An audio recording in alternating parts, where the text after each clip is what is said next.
رب اشرح لي صدري ويسر لي أمري واحلل عقدة من لساني يفقه قولي سبحانك لا علم لنا إلا ما علمتنا إنك أنت العليم الحكيم. قابل صد احترام بزرگوں، عزیز دوستوں اور بھائیوں، اللہ رب العزت کا بے پناہ شکر ہے، کرم ہے کہ محض اور محض اسی کی توفیق سے اور اس کی عنایت سے آج ہم یہاں پر ماہانہ درس قرآن کا ایک سلسلہ شروع کرنے جا رہے ہیں۔ دعا کیجئے کہ اللہ تعالیٰ اس سلسلے کو مستقل جاری و ساری رکھے، اور سب سے پہلے اور بنیادی دعا یہ فرمائیں کہ اللہ تعالیٰ ہم تمام کو اخلاص کی دولت نصیب فرمائے، اور ساتھ ہی ساتھ استقامت نصیب فرمائے کہ ہم اس سلسلے کو جاری رکھ سکیں۔ اللہ تعالیٰ یہ بھی دعا فرمائیے کہ اللہ تعالیٰ اس قرآن مجید کو ہم سب کے لیے دل کی بہار اور سینے کا اجالا اور غم و الم کے دور کرنے کا ذریعہ بنا دے۔ اللہ تعالیٰ کہ قرآن سے، کلام سے اور کتاب سے جو لوگ جڑ جاتے ہیں، سچی بات یہ ہے کہ وہ لوگ چمک جاتے ہیں۔ قرآن سے جو جڑ جاتے ہیں وہ چمک جاتے ہیں۔ اللہ پاک کے کلام اور کتاب سے محبت، وہ صرف کتاب سے محبت نہیں ہے، بلکہ دراصل اللہ کی کتاب اور اللہ کے کلام سے محبت اللہ سے محبت ہونے کی علامت ہے۔ آج ہم سب نے یہ ارادہ کیا ہے اور ہم سب یہ عزم کرتے ہیں کہ اس درس قرآن کے ذریعے سے ہم قرآن کو سمجھنے کی، اس کی گہرائی میں اترنے کی اور اس کے احکام کو دل میں بسانے کی محنت کا آغاز کریں گے۔ ہم سب مبتدی ہیں۔ جس طریقے سے آپ جس علمی سطح پر ہے، میرا یہ ماننا ہے کہ میں اس سے 1 انچ بھی زائد نہیں ہوں۔ ہم سب مل کر انشاءاللہ قرآن کو سمجھنے کی محنت کا یہاں سے آغاز کریں گے، والحمدللہ علی ذالک۔ یہ سلسلے میں ہماری درس قرآن کی پہلی نشست ہے۔ انشاءاللہ آئندہ سے ہر مہینہ یہ سلسلہ جاری رہے گا۔ تو مجھے مناسب لگتا ہے کہ پہلے میں آپ حضرات کے سامنے 1-2 باتیں کہہ دوں، پھر درس ہو۔ پہلی بات تو میری آپ حضرات سے درخواست ہے کہ اب بھی جس طریقے سے آپ وقت پر آئے ہیں، اللہ آپ کو جزائے خیر عطا فرمائے۔ آئندہ جب کبھی یہ درس ہوگا ماہانہ تفسیر کا، درس قرآن کا، تو میری آپ سے درخواست رہے گی اور ہے کہ پابندی کے ساتھ وقت مقررہ سے پہلے یہاں پر تشریف لایا کریں۔ لائیں گے انشاءاللہ۔ ساتھ ہی ساتھ یہ بھی درخواست کروں گا کہ درس قرآن کی اس نشست میں رسمی طور پر شریک نہ ہوں۔ درس قرآن کی اس نشست میں رسمی طور پر شریک نہ ہوں، بلکہ ایک طالب علم بن کر شریک ہونا ہے۔ کیا ہونا ہے؟ ایک طالب علم بن کر شریک ہونا ہے، اور یہ عزم کرے ساتھ ہی ساتھ کہ ہم قرآن مجید کو سمجھنے کی اور اس کے علوم کو محفوظ کرنے کی محنت کریں گے انشاءاللہ۔ تو اس لیے یہ مناسب سمجھتا ہوں میں کہ جیسے عموماً جمعہ کے خطاب میں ہم لوگ بیٹھتے ہیں کہ امام صاحب لچھے دار تقریر کرتے اور ہم واہ واہ کہہ کر سن لیتے ہیں، اس نشست میں وہ انداز نہ ہو، بلکہ میں یہ چاہوں گا کہ چونکہ ہم ایک درس کا آغاز کر رہے ہیں، قرآن کو سمجھنے کی محنت کا آغاز کر رہے ہیں، تو کیا ہی اچھا ہوگا کہ جو لوگ لکھنا اور پڑھنا جانتے ہیں وہ ساتھ میں کچھ کاپی یا پین اور کاغذ بھی رکھ لیا کریں، کچھ اچھی بات مل جائے اس کو نوٹ کر لیا کریں، تاکہ گھر میں بھی اس کا مذاکرہ ہوتا رہے اور بعد میں بھی آپ کو وہ چیزیں ذہن نشین رہیں۔ اس لیے کہ دیکھیے بزرگوں کا قول ہے، کیا ہے کہ ہم لوگ آج کل 4G اور 5G کے دور میں جی رہے ہیں، تو پرانی جو روایات تھی، پرانی قدریں تھی اور پرانی جو اچھی رسمیں تھی، وہ ساری روایات، وہ ساری قدریں اور وہ ساری اچھی رسمیں ہماری زندگیوں سے نکل گئی ہے۔ ایک زمانہ تھا کہ طالب علم کا تصور پین اور کاپی کے بغیر ممکن نہیں تھا۔ بزرگوں نے کہا ہے کہ قید العلم بالکتابہ، آدمی کتنا ہی زرق ہو، کتنا ہی ذہین ہو، کتنا ہی جینیس ہو اور کلیور ہو، لیکن اس کو جو ہے اپنے علم کو تحریر کے ذریعے، لکھنے کے ذریعے محفوظ کرنا چاہیے، تو وہ چیز وقت پر کام آتی ہے۔ میں آپ کو بتاؤں کہ ہمارے دور کے بھی جو بڑے بڑے علماء ہیں، ان لوگوں نے اپنے دوران مطالعہ جو چیز پسند آتی تھی اس کو لکھ لیتے تھے، تو ان لوگوں نے وہ جو لکھی ہوئی چیزیں ہیں اتنا کچھ لکھا ہے کہ ان لکھی ہوئی چیزوں پر کتابیں بن گئی۔ شیخ الاسلام مفتی تقی عثمانی صاحب دامت برکاتہم العالیہ کی کتاب ہے تراشے، آپ نے نام سنا ہوگا اکثر جو لوگ پڑھنا لکھنا جانتے ہیں۔ تراشے کیا ہیں؟ دوران مطالعہ حضرت کو جو چیز پسند آتی تھی حضرت تحریر فرما لیا کرتے تھے۔ اب چونکہ وہ چیز حضرت کے مطالعے میں اچھی تھی، انہوں نے اس کو نوٹ کر لیا، تو ایسے اتنے نوٹس تھے کہ اس کی باضابطہ کتاب بن گئی۔ تو یہ چیز ہونی چاہیے، کریں گے انشاءاللہ۔ اب تو چونکہ پہلے سے آپ کے علم میں نہیں تھا، آج میں نے کہہ دیا، تو آئندہ کوشش کریں کہ جب بھی اس درس میں شریک ہو تو ہم ایک طالب علم بن کر اور ساتھ میں یہاں سے کچھ لے جانے کی نیت کے ساتھ شریک ہوں گے، کریں گے انشاءاللہ۔ اب آتے ہیں اصل موضوع پر، ہم کرنے کیا جا رہے ہیں؟ قرآن عموماً درس کے جو مجالس لگتی ہے، نشستیں ہوتی ہیں، جہاں بھی درس قرآن ہوتا ہے تو درس قرآن کا آغاز ہو جاتا ہے، اور پھر اس حوالے سے جو حصہ پڑھا جاتا ہے، جو رکوع پڑھا جاتا ہے، جو سورت پڑھی جاتی ہے، اس سے متعلق کچھ باتیں عرض کی جاتی ہیں۔ ہم بھی اس روایت سے ہٹ کر کچھ نہیں کریں گے، لیکن مجھے یہ مناسب معلوم ہوتا ہے کہ ہم قرآن مقدس کے درس کا آغاز تو کرنے جا رہے ہیں، لیکن عموماً بہت مرتبہ ایسا غور کیا میں نے کہ معاشرے کے اندر جو عمومی طبقہ ہوتا ہے، علماء کی بات نہیں کر رہا ہوں، جو عمومی طبقہ ہوتا ہے، عمومی طبقے کو عموماً قرآن کی بنیادی باتوں کی واقفیت نہیں ہوتی۔ قرآن کیا ہے، کیسے نازل ہوا، کب نازل ہوا، قرآن کی صورتیں کتنی ہیں، اور مکی کون سی ہے، مدنی کون سی ہے، قرآن اللہ کے رسول صلی اللہ علیہ وآلہ وسلم پر کس طریقے سے نازل ہوتا تھا، اس نازل ہونے کو کیا کہا جاتا ہے، نازل ہونے کی صورت کیا ہوتی تھی، اور جب قرآن نازل ہوتا تھا تو اس وقت اللہ کے رسول صلی اللہ علیہ وآلہ وسلم کی کیفیت کیا ہوتی تھی، اس کیفیت کو کیا کہا جاتا تھا، اور بہت ساری قرآن کیسے جمع ہوا، کب جمع کیا گیا، کس نے جمع کیا، اللہ کے رسول صلی اللہ علیہ وسلم کے عہد میں کتنا ہوا تھا، یہ موٹی موٹی باتیں ہیں۔ مجھے لگتا ہے کہ آج ہم یہاں درس قرآن کا آغاز کر رہے ہیں، جو حصہ میں نے تلاوت فرما کیا انشاءاللہ اس کے متعلق کچھ باتیں ہوگی، لیکن پہلے تو مجھے مناسب لگتا ہے کہ قرآن کا تھوڑا سا تعارف آپ حضرات کے سامنے کر دوں۔ قرآن یہ تو آپ جانتے ہیں کہ قرآن اللہ تعالیٰ کا وہ مقدس کلام ہے جو اللہ تعالیٰ نے سب سے آخر میں میرے اور آپ کے آقا محمد الرسول اللہ صلی اللہ علیہ وآلہ وسلم پر نازل فرمایا ہے، برابر ہے۔ قرآن کا لغوی معنی کیا ہے؟ لغوی معنی سمجھتا ہے، یعنی لفظی معنی اس کا کیا ہے؟ قرآن کا لفظی معنی پڑھنا اور تلاوت کرنا ہے۔ قرآن کے معنی پڑھنا اور تلاوت کرنا ہے، اور اس کا نزول عربی زبان میں ہوا ہے، عربی میں ہے قرآن، اتنا تو الحمدللہ معلوم ہے۔ اور جس لہجے میں قرآن نازل ہوا وہ قریش کا لہجہ تھا۔ میرے اور آپ کے آقا جس قبیلے اور خاندان میں پیدا ہوئے وہ قریش کا قبیلہ ہے، تو اس کا لہجہ قریشی لہجے میں قرآن نازل ہوا ہے، اور آج بھی 1400 سال گزر گئے اور 14 صدیاں بیت گئیں، قرآن اسی زبان اور لہجے کے اندر محفوظ ہے، قرآن اسی زبان اور لہجے میں محفوظ ہے۔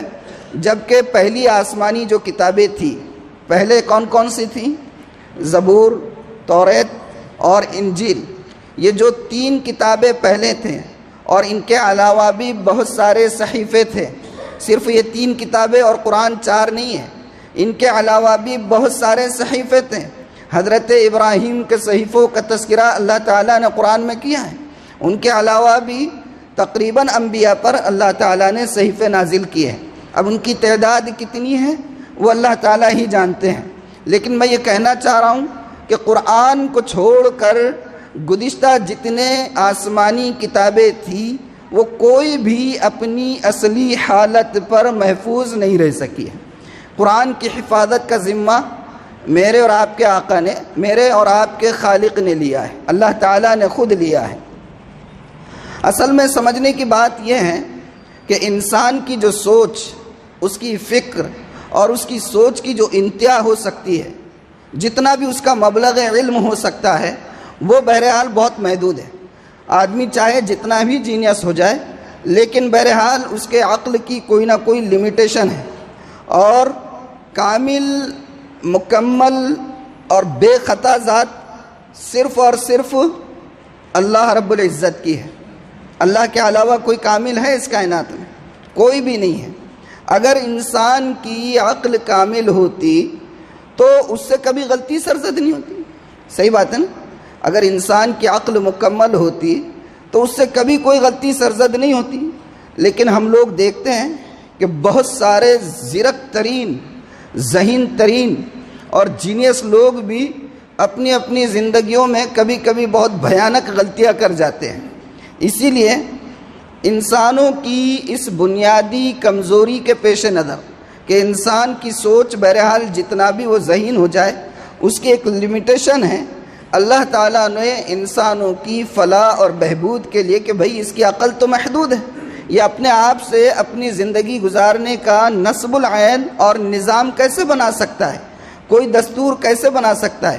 ہمارے پاس ہمارے ملک بھارت کا، ہر ملک کا ہوتا ہے، بھارت کا ایک کانسٹیٹیوشن ہے، ایک دستور ہے، لیکن ہم دیکھتے ہیں کہ ہر حکومت جو آتی ہے، حکومت میں آنے کے بعد وہ کسی نہ کسی قانون کے اندر امینڈمنٹ کرتے رہتی ہیں، تبدیلی کرتے رہتی ہیں، نئے نئے بل پاس کیے جاتے ہیں، نئے نئے ریزولوشنز لائے جاتے ہیں، اور پرانا جو دستور کی جو شقیں ہوتی ہے اس کو تبدیل کیا جاتا ہے، حالات کے حساب سے وہ دستور بدلتا رہتا ہے۔ یہ انسانی کمزوری کے پیش نظر اللہ تعالیٰ نے مناسب سمجھا کہ انسانوں کی ہدایت کے لیے کوئی ایسا نظام، کوئی ایسا دستور، کوئی ایسا نصاب دیا جائے کہ قیامت کی صبح تک وہ دستور ہر حال میں، ہر جگہ پر، ہر زمانے میں کامل اور مکمل ہو، اور اس سے ہٹ کر زندگی گزارنے کا کوئی آدمی کے پاس خاکہ ہی نہ ہو۔ اور وہ کیا نظام تھا؟ وہ اللہ تعالیٰ نے قرآن کی شکل میں دیا ہے۔ آخرکار قرآن نازل ہوا، اللہ نے اس کی حفاظت کا ذمہ خود لیا ہے۔ یہی وجہ ہے کہ آج جو ہے الحمدللہ کتنا ہی بڑے سے بڑا عالم ہو، محدث ہو، مفسر ہو اور صاحب سند ہو، اگر وہ قرآن کے پڑھنے میں، نماز میں تھوڑا سا بھی ادھر سے ادھر ہو جائے تو پیچھے کھڑا ہوا معمولی حیثیت کا، معمولی وضاقت کا اور معمولی اسٹیٹس کا ایک بچہ جس کو قرآن یاد ہو، وہ بھی لقمہ دے کر اس مفسر قرآن کو، اس محدث کو، اس بڑے سے بڑے عالم دین کو ٹوک سکتا ہے۔ اللہ تعالیٰ نے اس کتاب کی حفاظت کا ذمہ خود لیا ہے۔ اصل میں سمجھنے کی بات یہ ہے کہ قرآن کا جو دامن ہے وہ اتنا کشادہ ہے، اتنا وسیع ہے کہ قرآن سے ہر شخص رہنمائی لے سکتا ہے، چاہے وہ کسی بھی عمر کا ہو، کسی بھی مزاج کا ہو، کسی بھی نسل کا ہو، کسی بھی وطن کا ہو، کسی بھی علاقے کا ہو۔ قرآن سے رہنمائی لینے میں کسی کے لیے کوئی رکاوٹ نہیں ہے۔ قرآن کا دامن اللہ تعالیٰ نے بہت وسیع رکھا ہے، اور قرآن کے اسلوب میں، اس کا جو نہج ہے، اس میں یہ خاصیت ہے کہ عالم ہو یا عام آدمی ہو، ہر درجے اور ہر دور کا انسان اس سے اپنے فہم اور سوچ کے مطابق رہنمائی لے لیتا ہے۔ یہ قرآن کی خاصیت ہے الحمدللہ۔ بہرحال یہ قرآن کے سلسلے کی چند باتیں تھیں، لیکن سچی بات یہ ہے کہ انسان قرآن کا تعارف کتنا بھی کرا دے، کیا وہ اس تعارف کو کما حقہ ادا کر سکتا ہے؟ نہیں کر سکتا ہے۔ اس لیے میں قرآن کا تعارف اب اپنی لن ترانی کے بجائے مناسب لگتا ہے کہ آپ کے سامنے قرآن کا تعارف قرآن کی زبان میں کرا دیتا ہوں۔ اور قرآن کا تعارف قرآن کی زبان میں کیا ہے؟ قرآن نے اپنا تعارف خود کرایا ہے۔ کیا کیا ہے قرآن نے اپنا تعارف؟ اللہ تعالیٰ قرآن میں فرماتے ہیں ما فرطنا فی الکتاب من شیء، ما فرطنا فی الکتاب من شیء، کہ ہم نے یہ جو قرآن اتارا ہے اس کتاب کے اندر ہم نے کوئی کسر اٹھا کر نہیں رکھی ہے۔ جیسے حالات آئیں گے قیامت کی صبح تک، جو سچویشن اور جو صورتحال پیدا ہوتی رہے گی، جیسی حکومتیں آتی رہے گی، جیسا ماحول بنتا رہے گا، بنتا رہے، ہر وقت میں اس قرآن سے رہنمائی ملتی رہے گی۔ اللہ تعالیٰ فرما رہے ما فرطنا فی الکتاب من شیء، کوئی چیز ہم نے اس کتاب کے اندر کسر اٹھا کر نہیں رکھی ہے۔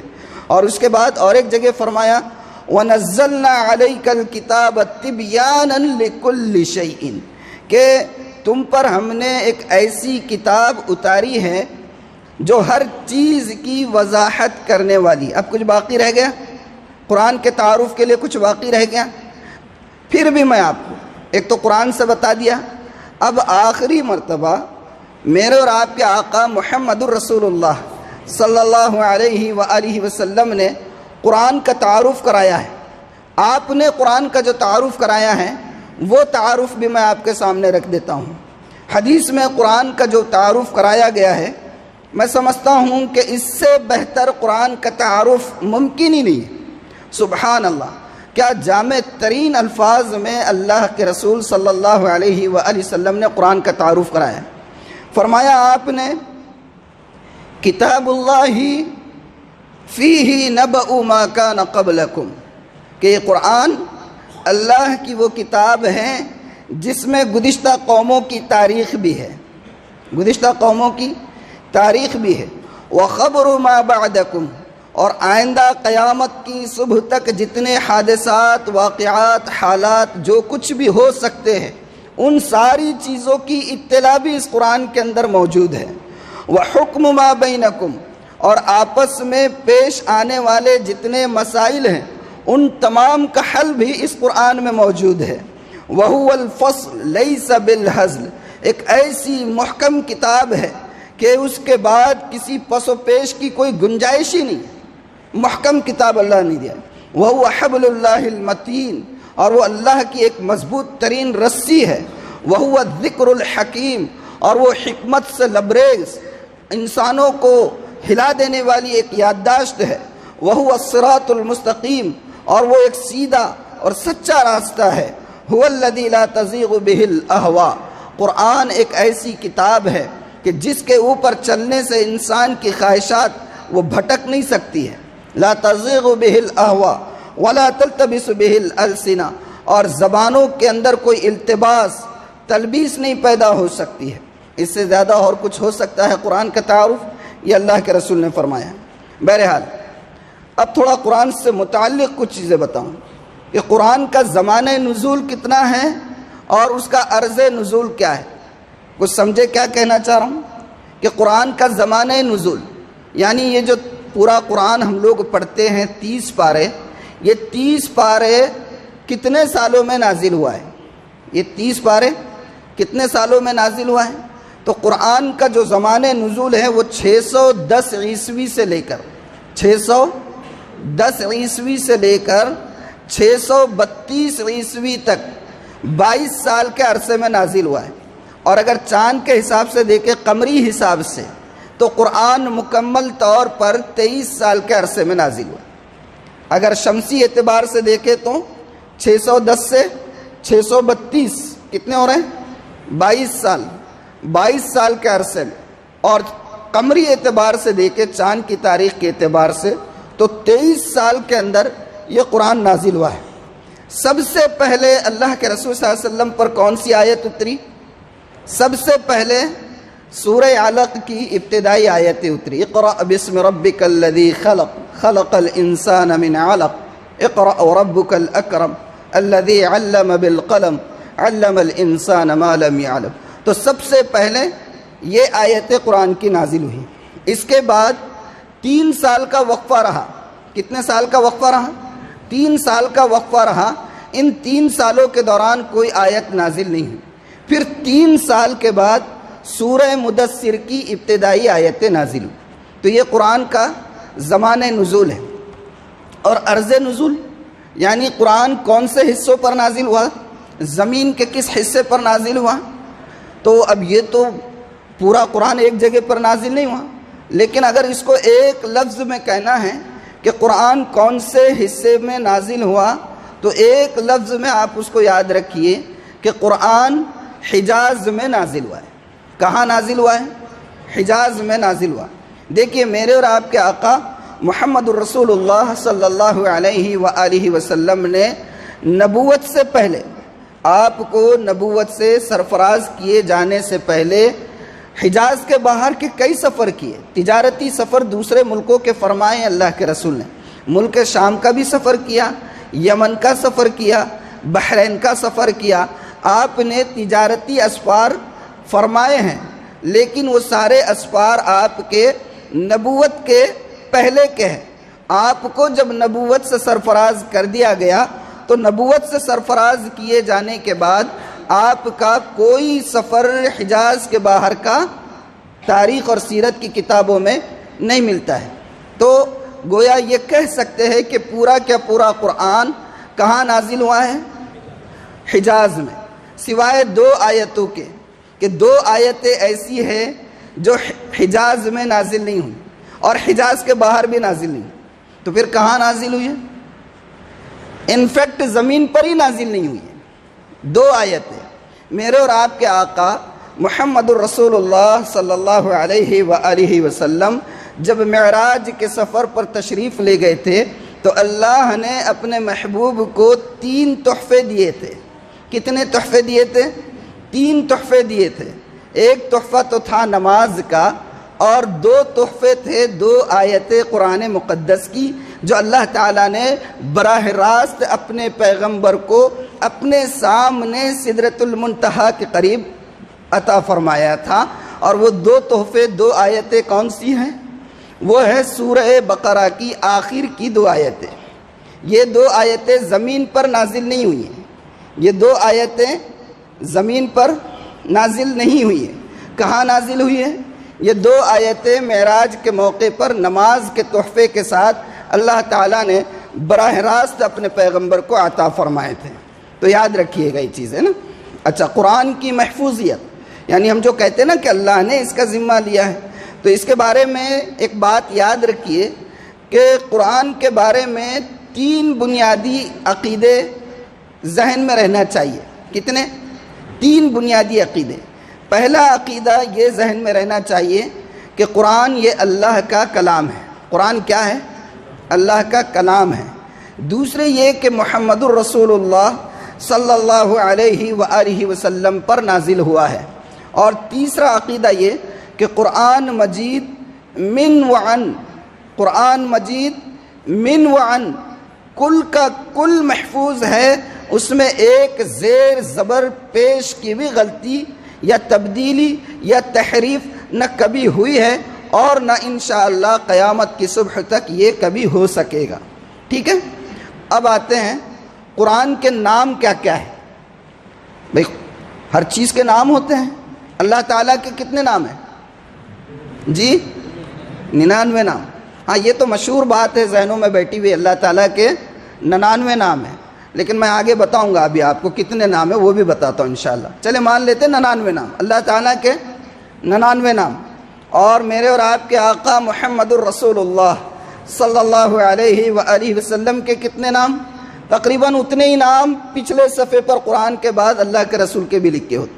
تو جس طریقے سے اللہ کے متعدد نام، اللہ کے آخری پیغمبر کے متعدد نام، اسی طریقے سے اللہ کے کلام قرآن کے بھی متعدد نام ہیں۔ قرآن کے بھی متعدد نام ہیں۔ مشہور مفسر علامہ جلال الدین سیوطی رحمۃ اللہ علیہ نے اپنی اصول تفسیر کی کتاب الاتقان فی علوم القرآن، بہت زبردست کتاب ہے، اس کتاب میں قرآن ہی سے قرآن کے 55 ناموں کی فہرست لکھی ہے۔ کتنے ناموں کی؟ قرآن سے ہی، یعنی اپنی ذہن سے نہیں۔ علامہ جلال الدین سیوطی نے اپنی کتاب الاتقان فی علوم القرآن میں قرآن سے منتخب کر کے قرآن کے 55 ناموں کی فہرست درج کی ہے۔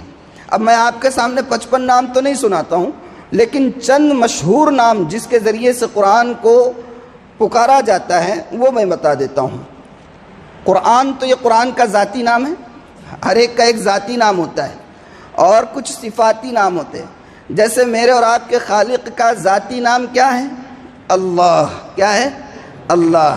اور باقی تمام نام صفاتی ہے۔ رزاق ہے، مطلب رزق دینے والا ہے نا۔ غفار ہے، نام ہے، لیکن اللہ کی صفت کا مظہر ہے وہ نام کہ وہ مغفرت فرمانے والا ہے۔ ستار ہے، نام ہے، لیکن اللہ کی صفت ستاریت کو بتانے والا نام ہے۔ تو اللہ کا ذاتی نام، باقی صفاتی نام۔ اسی طریقے سے قرآن کا ذاتی نام قرآن ہے، باقی اس کے صفاتی نام ہیں۔ تو صفاتی ناموں میں اور کیا کیا ہیں؟ ایک نام ہے الکتاب، الکتاب، ذالک الکتاب لا ریب فیہ، ہے نا، یہ الکتاب۔ اور دوسرا ہے الفرقان، تیسرا ہے الذکر، التنزیل، المجید، الحکیم، یہ سب قرآن کے نام ہیں، تو ذہن میں رہنا چاہیے۔ اب آتے ہیں وحی کے طرف۔ بھئی قرآن کیسے نازل ہوا؟ وحی کے ذریعے سے نازل ہوا نا۔ تو وحی کس کو کہتے ہیں؟ وحی کیسے ہوتی تھی یہ بھی تو معلوم کر لیں۔ یہ پہلا درس یوں سمجھ لیجئے کہ یہ بنیادی باتیں ہیں، اگر یہ ذہن میں بیٹھ گئی تو قرآن آپ کو بہت آسانی کے ساتھ سمجھنے میں بھی مزہ آئے گا انشاءاللہ، انشاءاللہ۔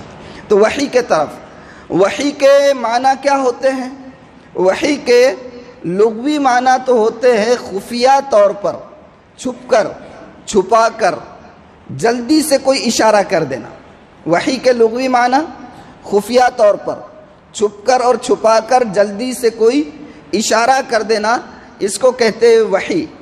اور وحی کے اصطلاحی معنی کیا ہے؟ اصطلاح میں وحی سے مراد وہ پیغام اور وہ میسیج ہے جو اللہ تعالیٰ اپنے کسی نبی یا رسول کی طرف بھیجتے ہیں۔ کوئی پیغام جو اللہ نے اپنے رسول کی طرف بھیجا، کوئی میسیج جو اللہ نے اپنے رسول کی طرف بھیجا، وہ میسیج اور وہ پیغام وحی کہلاتا ہے۔ کیا کہلاتا ہے؟ وحی کہلاتا ہے۔ اب وحی کی کتنی قسمیں ہیں؟ وحی کی کتنی قسمیں؟ اب یہ پورا قرآن وحی ہے، پورا قرآن کیا ہے؟ وحی ہے، لیکن صرف قرآن ہی وحی نہیں ہے، یہ بات ذہن میں رکھیے۔ وحی کی کتنی قسمیں ہیں؟ 2 قسمیں ہوتی ہے۔ ایک ہوتی ہے وحی مطلوع، یعنی وہ وحی جس کی تلاوت کی جاتی ہے، جس کا پڑھنا عبادت شمار کیا جاتا ہے، جس کے پڑھنے پر اجر ملتا ہے۔ اور یہ وحی مطلوع جس کی تلاوت کی جاتی ہے وہ ہے قرآن مقدس۔ اور وحی کی دوسری قسم ہوتی ہے وحی غیر مطلوع، یعنی وہ وحی جس کی تلاوت نہیں کی جاتی ہے، لیکن ہے وہ وحی اللہ کے طرف سے اتاری گئی، فرشتے کے توسط سے نہ صحیح، دل کے اندر بات ڈال کر۔ اور وہ وحی کون سی ہے؟ وحی غیر مطلوع۔ میرے اور آپ کے آقا محمد الرسول اللہ صلی اللہ علیہ وآلہ وسلم کا کی زبان مبارک سے نکلا ہوا ہر قول اور آپ کے جسم مبارک کے ذریعے کیا گیا ہر عمل بھی وحی غیر مطلوع۔ حدیث وہ بھی وحی ہے، حدیث اللہ کی طرف سے ہے۔ اور یہ بات میں کیسے کہہ رہا ہوں؟ دلیل ما ينطق عن الهوى ان هو الا وحی یوحى، کہ ہمارے پیغمبر جو بات بھی کہتے ہیں وہ اپنے دل سے نہیں کہتے ہیں، بلکہ جو بات بھی آپ کی زبان مبارک سے نکلتی ہے وہ ہوتی ہے جس کی ہم وحی کرتے ہیں۔ تو حدیث بھی وحی ہے۔ کیا ہے؟ وحی ہے، ذہن میں رکھیے۔ اب آتے ہیں کہ وحی کی مختلف صورتیں ہوتی تھی۔ وحی کیسے آتی تھی اللہ کے رسول؟ یہ تو سمجھ میں آ گیا کہ وحی اس پیغام کو اور میسیج کو کہتے ہیں جو اللہ کی طرف سے اللہ کے رسول صلی اللہ علیہ وآلہ وسلم پر نازل ہوتی تھی۔ اس کے نازل ہونے کی صورت کیا ہوتی؟ تو کئی طریقوں سے وحی نازل ہوتی تھی۔ اللہ تعالیٰ نے خود قرآن میں وحی کے نازل ہونے کی صورتیں بیان کی، تو اب کہیں سے تعریف لینے کی ضرورت نہیں ہے۔ جب اللہ نے خود بتا دیا کہ ہم اپنے پیغمبر پر قرآن کی وحی کیسے کرتے تھے، تو کیا فرمایا اللہ تعالیٰ نے؟ اللہ تعالیٰ نے فرمایا وَمَا كَانَ لِبَشَرٍ أَن يُكَلِّمَهُ اللَّهُ إِلَّا وَحْيًا أَوْ مِن وَرَاءِ حِجَابٍ او یرسل رسولا فیوحی باذنہ ما یشاء انہ علی حکیم۔ اللہ تعالیٰ نے اس میں وحی کے 3 طریقے بتائے۔ فرمایا کہ کسی انسان کے بس میں یہ بات نہیں ہے کہ وہ براہ راست اللہ سے بات کرے، کوئی انسان براہ راست اللہ سے بات نہیں کر سکتا ہے۔ تو پھر اللہ کا پیغام اس تک پہنچنے کا طریقہ کیا ہوتا ہے؟ اللہ تعالیٰ فرماتے ہیں کہ ایک صورت تو یہ ہے ان یکلمہ اللہ، کہ اللہ خود اس سے بات کر لے، اور وہ بات کرنے کا طریقہ کیا رہے گا میں آپ کو بتا دوں۔ اور پہلا طریقہ یہ ہے الا وحین، وحی کے ذریعے سے۔ دوسرا طریقہ ہے کسی آڑ سے، پردے کے پیچھے سے، آڑ کے پیچھے سے۔ او یرسل رسولا، یا یہ کہ اللہ کسی فرشتے کو بھیج دے اور وہ جو ہے اپنے نبی تک اس پیغام کو پہنچا دے۔ تو 3 طریقے بتائے اللہ تعالیٰ نے۔ پہلا طریقہ وحی کا ہے کہ وحی بھیج دے اللہ تعالیٰ۔ دوسرا طریقہ یہ ہے کہ آڑ سے اللہ خود بات کرے، جیسے اللہ تعالیٰ نے حضرت موسیٰ علیہ السلام سے کوہ طور کے اوپر پہاڑ کے پیچھے سے آواز دی تھی، اور موسیٰ علیہ السلام اس آواز کو سن کر جو ہے جگہ پر بے ہوش ہو گئے، اور پہاڑ تو ریزہ ریزہ ہو گیا تھا۔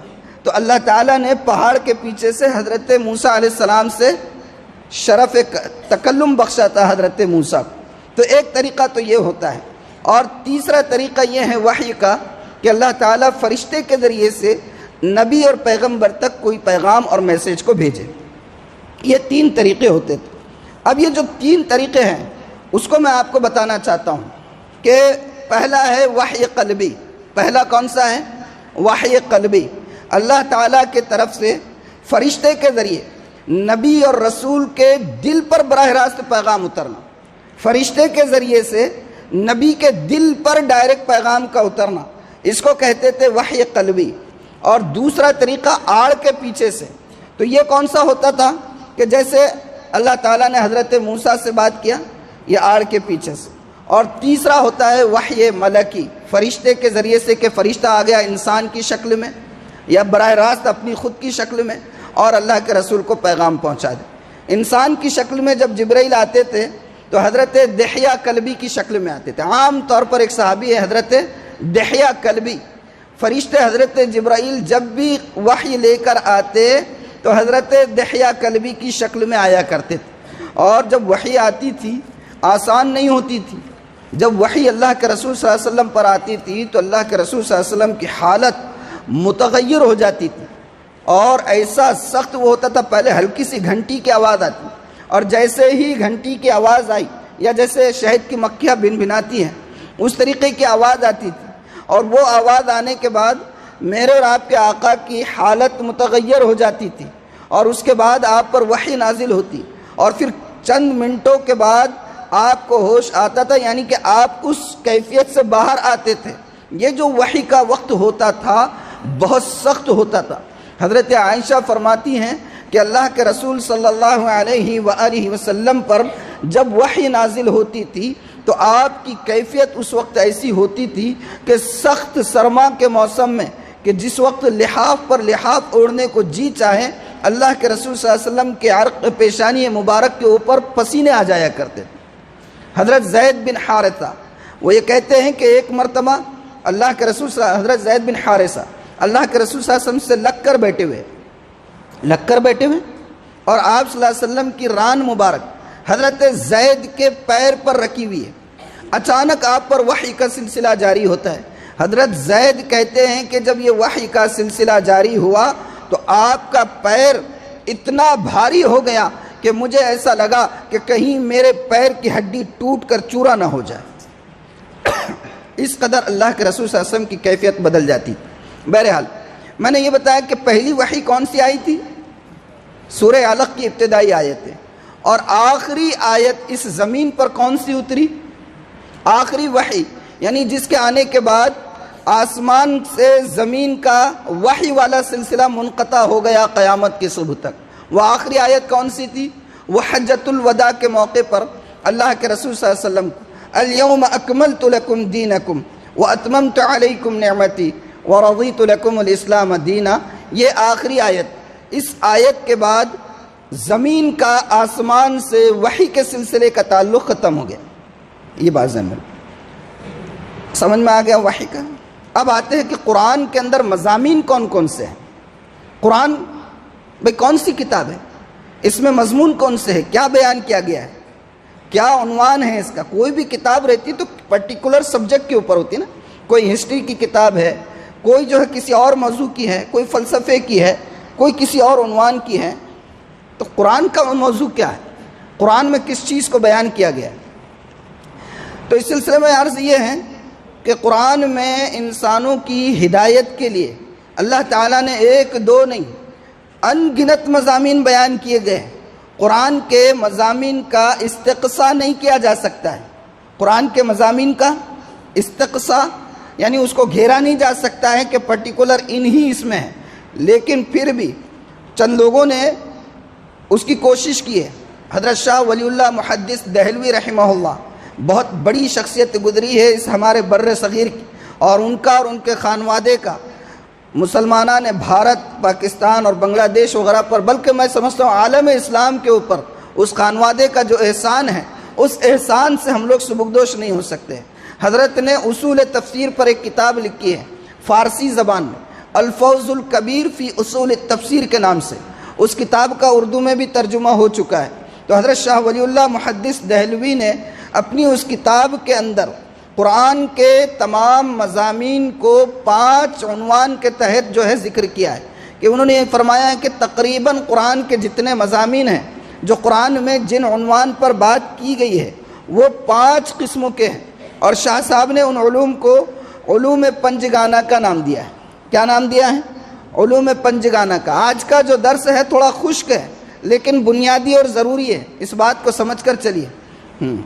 تو وہ 5 موضوع کون کون سے ہیں قرآن کے؟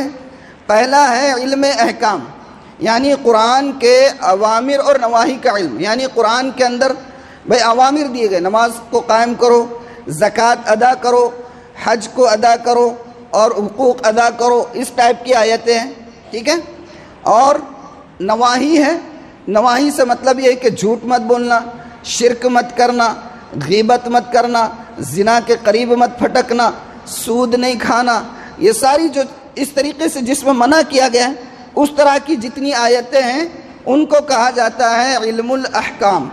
اور دوسرا علم مخاصمات، علم مخاصمات کو آپ یہ کہہ سکتے ہیں کہ ڈیبیٹ جیسے ہوتا ہے نا، بحث ہو رہی ہیں، سامنے والوں کی دلیلوں کو توڑا جا رہا ہے، سامنے والوں کی رائے کو کمزور کیا جا رہا ہے، تو قرآن کے اندر آپ یہ دیکھیں گے کہ وقت کے 4 گمراہ مذہبی فرقوں کا توڑ پیش کیا گیا ہے، اور وہ کون کون سے ہیں؟ یہود، نصارہ، مشرکین اور اسی طریقے سے منافقین۔ سورہ بقرہ آپ نے شروع کیا، آپ دیکھیے اس کے آغاز کے ساتھ ہی یہود و نصارہ کا بھی، مشرکین کے بھی بارے میں اور منافقین کے جو نظریات، جو سوچ، ان کی جو آئیڈیالوجی اور ان کی جو فکر اور ان کا جو طرز عمل تھا، اس کو قدم قدم پر قرآن جو ہے تو اس کی تردید کرتا چلا جاتا ہے۔ تو یہ جتنا حصہ ہے جس میں گمراہ فرقوں کا توڑ پیش کیا گیا ہے، اس کو کہتے ہیں علم مخاصمات، ٹھیک ہے۔ کتنے ہوں گے؟ 2 ہو گئے نا۔ پہلا کون سا؟ علم الاحکام، دوسرا علم مخاصمات یعنی کہ ڈیبیٹ، اور تیسرا ہے علم تذکیر بآلاء اللہ، یعنی قرآن کا تیسرا موضوع کیا ہوتا ہے؟ اس علم سے مطلب یہ ہے کہ اللہ تعالیٰ نے قرآن مجید میں اپنی بے شمار نعمتوں کا ذکر کر کے بندگی اور شکر گزاری کی تلقین کی ہے جگہ جگہ پر۔ سورہ رحمان تو پورا وہی ہے، فَبِأَيِّ آلَاءِ رَبِّكُمَا تُكَذِّبَانِ، اس کے بعد پھر کچھ نعمتیں، پھر یہ جملہ دہرایا جا رہا ہے، پھر نعمتوں کا تذکرہ، پھر جملہ دہرایا جا رہا ہے۔ تو محض سورہ رحمان نہیں بلکہ قرآن میں اس طریقے کی جتنی چیزیں ہیں جس میں اللہ تعالیٰ نے بندوں پر احسانات کر کے اس احسان کے ذریعے بندے کے اپنے ساتھ تعلق کو مضبوط کرنے کا ذکر کیا ہے، وہ ایک مستقل عنوان ہے۔ ٹھیک ہے، 3 ہو گئے۔ چوتھا عنوان قرآن کا کون سا ہے؟ وہ ہے علم تذکیر بایام اللہ، یعنی اس علم کے مطابق گزشتہ قومیں اور ان کے پیغمبروں کا ذکر کیا گیا ہے۔ گزشتہ قوموں کا تذکرہ ہے نا قرآن میں، بھائی حضرت ابراہیم کا ہے، ان کی قوم کا ہے، حضرت نوح کا ہے، ان کی قوم کا ہے، حضرت ہود کا ہے، ان کی قوم کا ہے، موسیٰ کا ہے، ان کی قوم کا ہے۔ تو یہ جتنا بھی ہے یہ ایک مستقل موضوع ہے۔ اور پانچواں موضوع علم تذکیر بالموت و بعد الموت، آخرت، قبر، حشر، نشر، مرنے کے بعد اللہ کے سامنے استحضار، اس کی جو فکر دلائی گئی ہے یہ ایک مستقل عنوان ہے۔ یہ ہو گیا یہاں تک۔ اب آخری اس سلسلے کی چند باتیں اور بیان کر کے پھر اپنے درس کی طرف آتے ہیں۔ قرآن جمع کیسے کیا گیا ہے؟ بھئی یہ جو موجودہ قرآن ہے جو ہم پڑھتے ہیں، یہ آسمان سے کتاب کی شکل میں تو نازل نہیں ہوا، اللہ کے رسول صلی اللہ علیہ وسلم پر وحی کی شکل میں آتا تھا تھوڑا تھوڑا کر کے، تو پھر یہ کتاب کی شکل میں یہ کیسے آیا ہم تک؟ تو اس کو جو ہے اس کے دو ذریعے تھے۔ کتنے ذریعے تھے؟ نمبر 1 حفظ کا، نمبر 2 کتابت کا۔ نمبر 1 حفظ کا، اور عربوں کے اندر جو ہے لکھنا پڑھنا بہت کم تھا۔ جب قرآن نازل ہو رہا تھا اس وقت تو لکھنے پڑھنے والے پورے جزیرۃ العرب میں انگلیوں پر گنے جا سکتے تھے۔ کس پر؟ انگلیوں پر گنے جا سکتے تھے۔ اس کی ایک وجہ یہ بھی تھی کہ اسباب جو تھے لکھنے پڑھنے کے، وسائل جو تھے لکھنے پڑھنے کے، اس کی وہاں پر بہت کمی تھی۔ پیپر اور کاغذ ڈھونڈنے سے ملتا نہیں تھا، تو زیادہ تر تاریخ کو وہ لوگ محفوظ کرتے تھے اپنی یادداشت پر، اور ان کی یادداشت تھی بھی بہت بلا کی۔ ہم اور آپ کتابوں میں سے ڈھونڈنا جو ہے تو ہمارے لیے مشکل ہوتا ہے، ان کے یادداشت کا یہ عالم تھا کہ انسان اور اپنے خود کے خاندان کا چھوڑ دیجئے، وہ لوگ جو جانور پالتے تھے، اونٹ یا گھوڑے یا اور دوسرے جانور، تو تاریخ کی کتابوں میں لکھا ہے کہ ان کی یادداشت کا یہ عالم تھا کہ اپنے جانوروں کے پشتوں کے تقریباً نسلوں کے کئی پشتوں تک نام جانوروں کے یاد رکھتے تھے۔ میرا فلاں گھوڑا تھا جس کا نام یہ، اس کا باپ وہ، اس کا دادا یہ، اس کے باپ کا باپ، باپ کا باپ، اوپر تک جانوروں کے نام تک وہ یاد رکھتے تھے۔ تو قرآن کو تو کیسے نہیں یاد کریں گے؟ قرآن کے بارے میں آتا ہے کہ جب قرآن نازل ہو رہا تھا تو صحابہ کے اندر ایک ہوڑ لگی رہتی تھی۔ کیا لگی رہتی تھی؟ ایک ہوڑ لگی رہتی۔ ہوڑ سمجھتا ہے نا؟ سمجھ رہے ہیں؟ آسان کروں، مطلب یہ کہ ایک ذوق رہتا تھا کہ سب سے زیادہ قرآن مجھے ہی یاد ہو۔ ہر صحابی کے اندر یہ ذوق رہتا تھا، تو بہرحال وہ ذوق و شوق سے اس کو یاد کرتے تھے۔ چند حفاظ اللہ کے رسول صلی اللہ علیہ وسلم کے زمانے ہی کے اندر قرآن کو یاد کرنے والے بہت سارے صحابہ ہو گئے تھے۔ ویسے تو تقریباً صحابہ حفاظ تھے، کچھ لوگوں کو یاد نہیں ہوگا ہو سکتا ہے، لیکن جو مشہور ہے چاروں خلفاء حضرت ابوبکر، عمر، عثمان، علی رضوان اللہ تعالی علیہم اجمعین، یہ سب حافظ تھے۔ ان کے علاوہ حضرت طلحہ ہے، حضرت سعد ہے، حضرت ابو ہریرہ ہے، حضرت عبداللہ ابن عمر ہے، عبداللہ ابن عباس ہے، عبداللہ ابن مسعود ہے، ابی ابن کعب ہے، عبداللہ ابن صائب ہے، معاذ ابن جبل ہے، زید بن ثابت ہے، ابو دردہ ہے، مجمع بن حارثہ ہے، انس ابن مالک ہے، اور اسی طریقے سے امہات المؤمنین۔ سبحان اللہ، امہات المؤمنین بھی حافظہ قرآن تھی۔ حضرت عائشہ ہے، حضرت حفصہ ہے، اور حضرت ام سلمہ ہے۔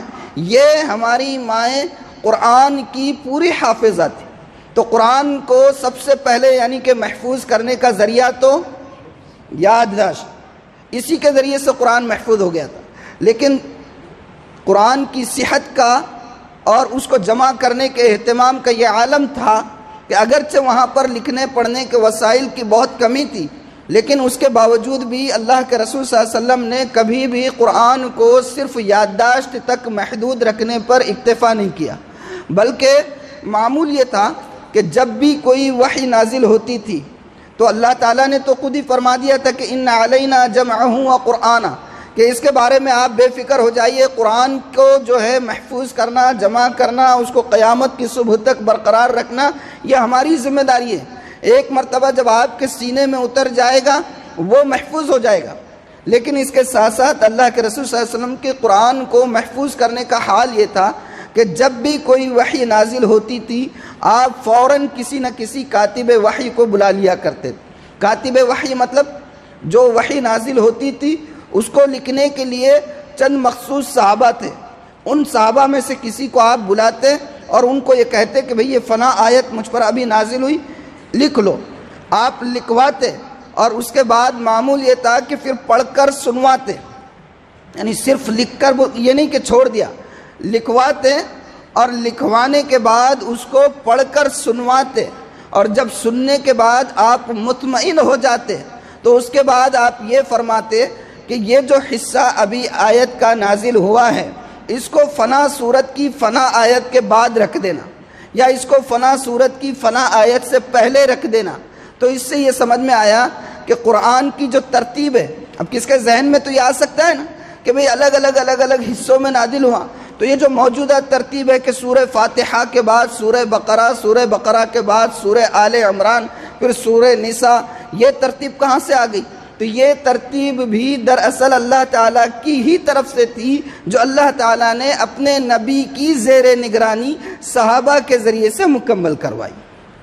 یہ ترتیب کس کے طرف سے ہے؟ اللہ کے طرف سے ہے۔ اللہ اپنے نبی کی نگرانی میں آپ پر نازل ہوتا، آپ صحابہ سے کہتے ہیں اس آیت کو فلاں سورے کی فلاں آیت کے بعد فلاں آیت سے پہلے رکھنا، اور صحابہ اس کو اس طریقے سے کر لیتے۔ تو لکھتے کیسے تھے؟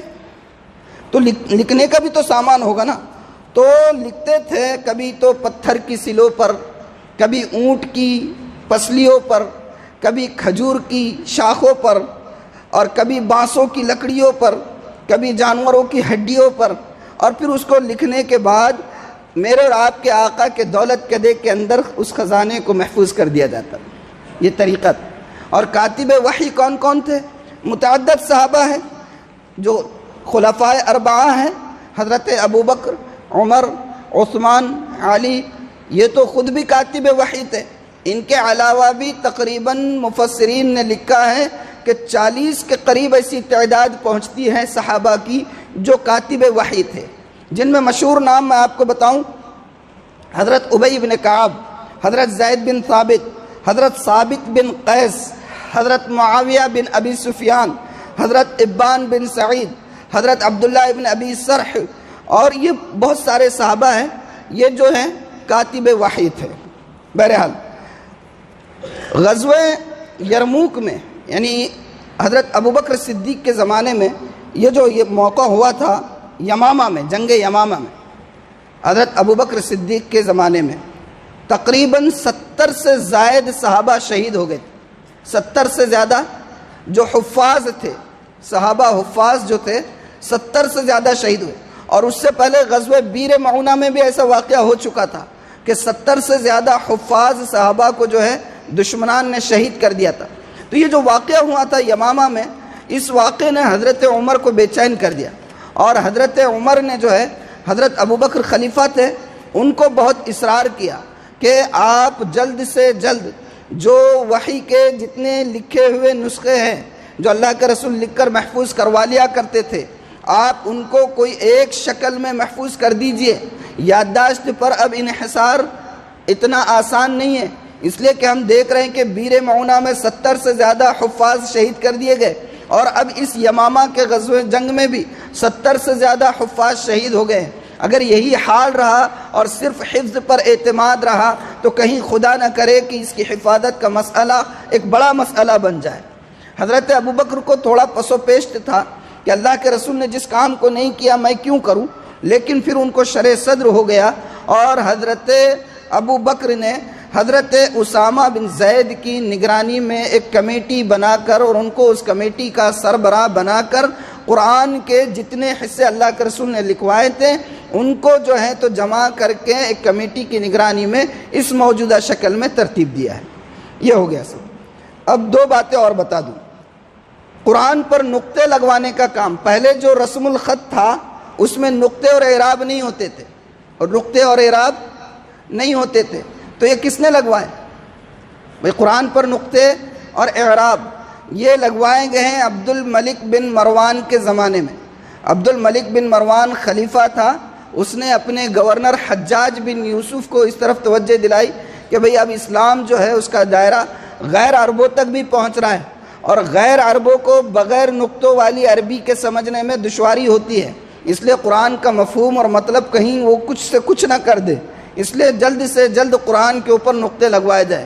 عبد الملک بن مروان نے اپنے گورنر حجاج بن یوسف کو اس طرف توجہ دلائی، اور حجاج بن یوسف نے نصر بن عاصم لیسی اور یحییٰ بن یعمر عدوانی کی سربراہی میں ایک کمیٹی بنائی اور ان کے ذریعے سے قرآن پر اعراب اور نقطے لگائے۔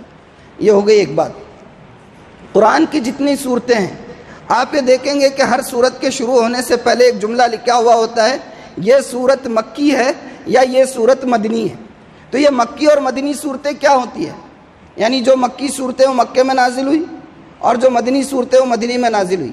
نہیں، اس کا مطلب یہ نہیں ہوتا ہے۔ عام طور پر ذہن ایسا جاتا ہے، مکی صورتوں کا مطلب یہ ہوتا ہے کہ وہ صورت یا وہ آیت جو نبی کریم صلی اللہ علیہ وآلہ وسلم کے مکہ سے ہجرت فرمانے سے پہلے نازل ہوئی ہے، چاہے وہ کسی بھی زمانے میں کسی بھی جگہ پر نازل ہوئی، چاہے وہ مدینے میں کیوں نہیں نازل ہوتی، لیکن جو ہجرت سے پہلے نازل ہوئی وہ مکی، اور جو ہجرت کے بعد آیتیں اور سورے نازل ہوئے وہ مدنی، چاہے وہ مدینے میں کیوں نہ نازل ہو۔ جیسے میں نے آپ کو بتایا آخری آیت کون سی ہے؟ الیوم اکملت لکم دینکم واتممت علیکم نعمتی ورضیت لکم الاسلام دینا۔ یہ نازل کہاں ہوئی ہے؟ یہ نازل ہوئی ہے مکے میں، لیکن یہ ہے کون سی آیت؟ مدنی، اس لیے کہ یہ کب نازل ہوئی ہے؟ ہجرت کے بعد۔ تو مکی اور مدنی صورتوں کا فرق ذہن میں رہے گا۔ مکی مطلب جو ہجرت سے پہلے نازل ہوئی، اور مدنی کا مطلب جو ہجرت کے بعد نازل ہوگی۔ اچھا، اس کو سمجھیں گے کیسے؟ دو تین چیزیں آپ کو بتا دیتا ہوں، پورا بتانے کا نہ وقت ہے اور اس کی ضرورت بھی نہیں ہے، لیکن دو تین چیزیں آپ کو بتا دیتا ہوں۔ جیسے جو مکی صورتیں ہوتی ہیں، آپ قرآن پڑھ رہے، کبھی کوئی تفسیر پڑھ رہے، کوئی تشریح پڑھ رہے ہیں، تو آپ غور کیجئے گا، یاد رکھیے گا کہ جن صورتوں کے اندر مشرکین کو یا بت پرستوں کو خطاب کیا گیا ہے، جن صورتوں میں مشرکین کو اور بت پرستوں کو خطاب کیا گیا ہے، عموماً وہ صورتیں مکی ہوتی ہے۔ کون سی ہوتی ہے؟ مشرکین کہاں پر تھے؟ مکہ میں تھے۔ بت پرست کہاں تھے؟ مکہ میں تھے۔ تو عموماً جن صورتوں میں مشرکین کو خطاب کیا جاتا وہ مکی ہے۔ ایسے ہی مکی صورتوں میں زیادہ تر موضوع توحید کا، رسالت کا، آخرت کا، جنت کا، جہنم کا، اور اللہ کے سامنے پیش کیے جانے اور احتساب کے احتضار کا، یہ مضامین مکی صورتوں میں ہوتے ہیں۔ اور مدنی صورتوں میں زیادہ تر احکام، نماز پڑھو، روزہ رکھو، زکوٰۃ ادا کرو، اور طلاق کے مسائل، یہ نکاح کے مسائل، یہ سارے احکام کہاں؟ یہ مدنی صورتیں ہیں، کیونکہ یہ ہجرت کے بعد ہی نازل ہوئے نا سارے احکام، ہجرت سے پہلے احکام نازل نہیں ہوئے ہیں۔ اچھا، ہر وہ صورت جس کے اندر جہاد کا حکم دیا گیا ہے وہ کون سی ہوگی؟ جس میں جہاد کا حکم دیا گیا مدنی ہے، اس لیے کہ ہجرت سے پہلے کوئی جہاد آپ کا نہیں ہوا ہے۔ آسان ہے نا، سمجھنے میں آسان ہے۔ ہر صورت جس میں جہاد کا حکم ہے وہ مدنی ہے، اور جس میں منافقین کا ذکر آئے گا تو وہ کون سی ہوگی؟ مدنی ہوگی۔ مکے میں منافق تھے کیا؟ نہیں تھے۔ آسان ہے نا۔ چلیے ٹھیک ہے، والحمدللہ۔ یہ بنیادی